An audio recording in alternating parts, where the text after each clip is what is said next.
What's up, ladies and gentlemen, and today I have to talk about a game called Lost in Random, The Eternal Eye. Putting this review up so there is more perspective from someone who didn't receive the game for free. I completed the game in approximately 2 and 5 hours, which is a bit of a warning if you care about the money to play time ratio. A responsive, snappy, room-based roguelike asking to heads. Lovely button meets an Alice in Wonderland aesthetics to it for a lack of a more accurate description. Lovely voice acting. Does come with the typical roguelike issues and doesn't innovate too much. You basically get what it says on the box, with a little to push by the novel establishing formula forward. The gameplay loop is super familiar to and honestly a little bland. Slash and dash will be 99% of your inputs. Occasionally you get an access to the card attack, which is somewhat powerful, customizable effect. You can also throw your die, which functions as a sort of range damage install, depending on what items you obtain. The card attacks is charged by dealing damage, which is generally a nice way to get about its rewards competent play as opposed to perpetuating being passive. Unfortunately, the designers here did not fully capture why this implementation is great to mitigate passive play, akin to the hyper-lighter drifter, which I will talk about a bit. The die throw can be replenished by picking it back up. The implementation of the fee dice feels extremely clunky and shoehorned into the game because it had to be there. Not only does the randomized effect have very little impact on how the game plays, outside a few events especially designed for it. There are also a lot of upgrades that condition themselves, such as not interacting with this better for you. Die well periodically, or when you have then die on your back. This is a typical roguelite noise that interferes with how expressive the actual game is. Less is more sometimes.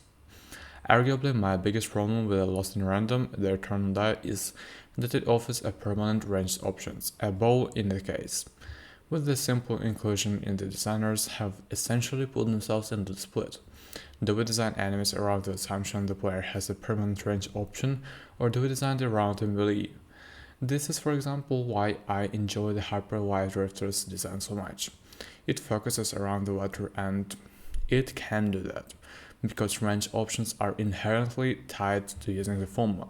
The result in this game case is that the bow just trivializes the entire game. I completed 2 bosses in my first attempt and in a row using it, on my second run without having encountered them before. Clearly this isn't the intended pacing here. The biggest reason this series intrigues me is that my other main hobby is board games, and seeing so many board game pieces is the artwork and also moving into the story is such a cool thing. Having a dice companion is the best, and I can take the quick moment to highlight how cute it is when your companion laughs. It is so cute, and I'm glad to get to treat it to the hehehe gear jiggle a few times throughout the story. You also collect some dicings, aka mini dice, through the game, hiding in the rooms without enemies. They're adorable and will show up in the main hub after finding them. The combat in Lost in Random, The Eternal Die feels chaotic but very cute and responsive. At first, I found the combat quite hard, but you'll learn the combat moves of each enemy over time and you'll get more upgrades, making you stronger over the time. Most of LRTD reminds me of the Haze, but the temporary skill system during the runs feels so unique. You have a board with blocks in it, and you'll place artifacts on them, but those also have colors, and if you make 3 in a row or higher, you'll get a bonus in that specific category, so you don't want in a row and get that bonus.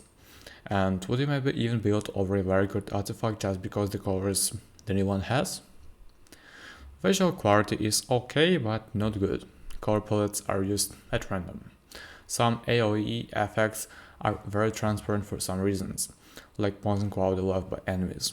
The background is a very little invasive, however, which was a pet peeve of mine in Hades, so it's never hard to distinguish what you're supposed to focus on from background noise. I fear that in later levels in the particle spam will become very annoying. The communication on enemy telegraphing is not good, but the game is easy enough.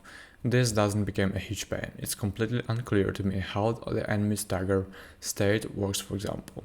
It seems to work up some limit and then they break free. It also doesn't seem to work on all enemies. The roguelite element is a very unique way. You slot upgrades into the grid and essentially play match free, as you can never fully plan ahead on what new tokens you are going to be entering. This creates a nice breaking distraction. Unfortunately, as all roguelites, I do fear this small spittle managing game will become very stale very quickly as optimal solutions are uncovered. Overall, I like this game. It's inoffensive, it looks and sounds good.